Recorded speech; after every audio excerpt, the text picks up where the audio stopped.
बड़े भाई रामकृष्ण यादव जी, निर्मला भारती जी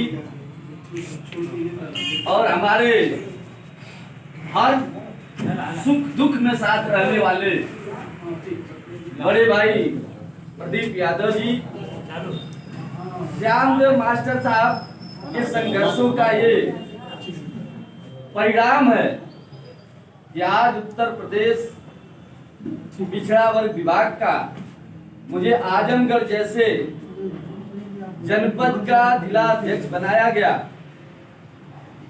हमारे बड़े भाई प्रधान मार्टारी मुकेश राय जी हमेशा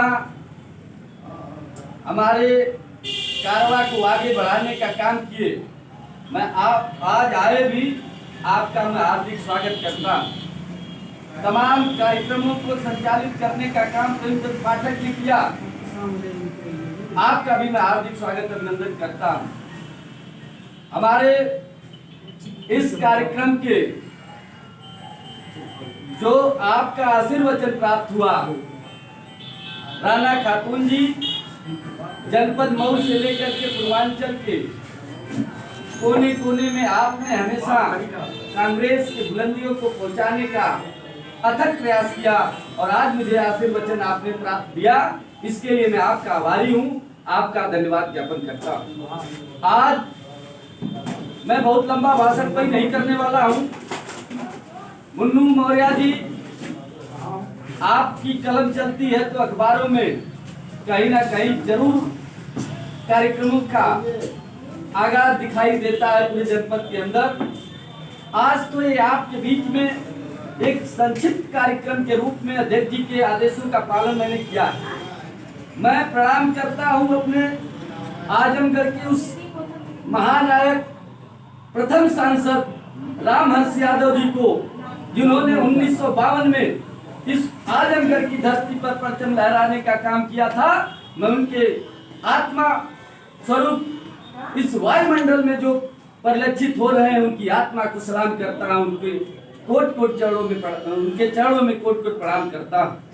मैं प्रणाम करता हूं भारत के ईमानदार छवि को पूरे दुनिया के अंदर विकसित करने वाले नेतृत्व आजमगढ़ के पुरोधा बाबूजी परम आदरणीय परम श्रद्धेय रामहर्ष यादव जी के चरणों में मैं कोट कोट प्रणाम करता हूं। मैं प्रणाम करता हूं समता समानता दलित ओबीसी और फॉरवर्ड सारे लोगों को एकता के सूत्र में पिरोकर चलने वाले श्रद्धेय दल सिंगार यादव जी को मैं प्रणाम करता हूं। हिंदुस्तान की सरजमी पे दलितों के साथ, पिछड़ों के साथ, गरीबों के साथ, मजलूमों के साथ, छात्रों के साथ जो राजतंत्रशाही व्यवस्था के तहत अत्याचार होता था उसको समाप्त करने वाले पुरोधा इस देश के भारतीय संविधान के नायक परम श्रद्धेय हमारे पूर्वज डॉक्टर भीमराव अम्बेडकर जी के चरणों में मैं कोट कोट प्रणाम करता हूं। मैं कोई लंबा भाषण नहीं करूंगा। मैं आप सबका मैं आभार व्यक्त करता हूं। आपका आशीर्वचन मुझे प्राप्त हुआ, आपका सहयोग मुझे प्राप्त हुआ। मुझे याद है साथियों, मैं विशेष करके अपने शहर अध्यक्ष जी के लिए कहना चाहता हूं। मुझे याद है कि जब खालसा धर्म का स्थापना की गई तो केवल 5 लोगों की उपस्थिति हुई थी। रहने के लिए हजारों लोग थे, लेकिन जब गुरु गोविंद साहब ने ये कहा कि जो लोग हमसे जुड़ेंगे उनका बलिदान लिया जाएगा, तो केवल 5 लोग तैयार हो गए थे। आज तो हमारे साथ आप 50-100 की संख्या में उपस्थित हुए। ये एक संदेश मात्र है, इस जनपद के उन लोगों के लिए संदेश है जो राजनीति में अगड़े और पिछड़ों की लड़ाई करा करके कांग्रेस को कमजोर करने का काम करते हैं। उन लोगों को यह संदेश देने का काम इस सभा के माध्यम से, इस कार्यक्रम के माध्यम से ये हमने एक संदेश देने का काम किया। इसके लिए मैं बधाई देना चाहता हूं अपने प्रदेश सचिव देवेंद्र निषाद जी का, जिन्होंने मुझसे वादा किया कि जनपद के किसी भी कोने में आप मुझको ले चलोगे संगठन के लिए, मैं चलने के लिए हमेशा तैयार रहूंगा।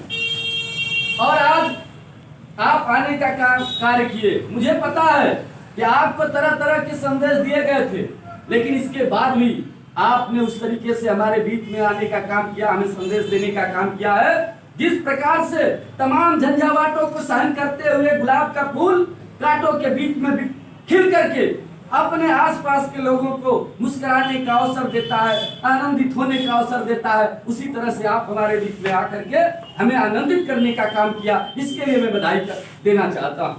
मैं बधाई देना चाहता हूँ अपने शीर्ष नेतृत्व को, आदरणीय ब्रह्म श्रीमती प्रियंका गांधी जी को मैं बधाई देना चाहता हूं, अजय कुमार लल्लू जी को मैं बधाई देना चाहता हूं, ओबीसी के चेयरमैन मनोज यादव जी को मैं बधाई देना चाहता हूं, ओबीसी के तमाम संगठन में जुड़े हुए सारे लोगों को, जिन्होंने काफी छानबीन करने के बाद मुझसे कहा कि ओम प्रकाश जी आपको आजमगढ़ जैसे जिले का कमान दिया जाएगा। मैंने कहा कि मैं नहीं चल सकता, लेकिन उन्होंने कहा कि हम लोगों को विश्वास है कि आपके सिवा आजमगढ़ में कोई नहीं लड़ सकता, क्योंकि आपको लड़ना है अखिलेश यादव जी से, समाजवादी पार्टी से, आपको लड़ना है भारत सरकार के उस आताताई सरकार से जो किसी भी हद तक जा करके गरीबों को दबाने का काम करती है। आपको लड़ना है यहाँ इस आतंकवादी विचारधारा, आपको लड़ना है आरएसएस से। इन तमाम बातों को लेकर के जब मेरे ऊपर दबाव बना, मैं बहुत दिनों से, जब विनोद कुमार चौधरी जी थे तब भी मैं इससे जुड़ा हुआ था, लेकिन मैंने कभी पद नहीं लिया। लेकिन मैंने जब आप मुझको जब एक लड़ाकू सेना नायक मिला मनोज कुमार यादव के रूप में, अजय कुमार लल्लू जी के नेतृत्व में, जब मैंने देखा कि उनको कोई संख्या की परवाह नहीं है, उनको कोई भीड़ की कोई जरूरत नहीं है, अगर गरीबों की जरूरत है, मजलूमों की जरूरत है, अगर कोई प्रताड़ित हो रहा है, शोषित हो रहा है, तो दरी बिछाने की भी आवश्यकता नहीं है।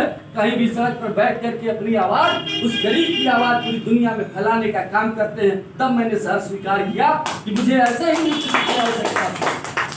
और मैं आपको विश्वास देना चाहता हूँ अध्यक्ष जी, आपका आशीर्वाद हमेशा रहा और आज भी रहेगा और आगे भी रहेगा। मैं ओबीसी संगठन को 2022 तक नहीं 21 तक इस बुलंदी तक लाने का प्रयास करूंगा कि यहाँ ये लगने लगेगा कि ये कांग्रेस अब पिछले जमाने में जा चुकी है, अब पिछले जमाने में जा चुकी है। अब ओबीसी नहीं, यही मुख्य कांग्रेस पार्टी की यही मुख्य संगठन है। इन सारे विश्वास के साथ आपसे आशा और विश्वास करता हूँ कि आप सभी लोग मेरा सहयोग करेंगे, मेरा सहयोग करेंगे।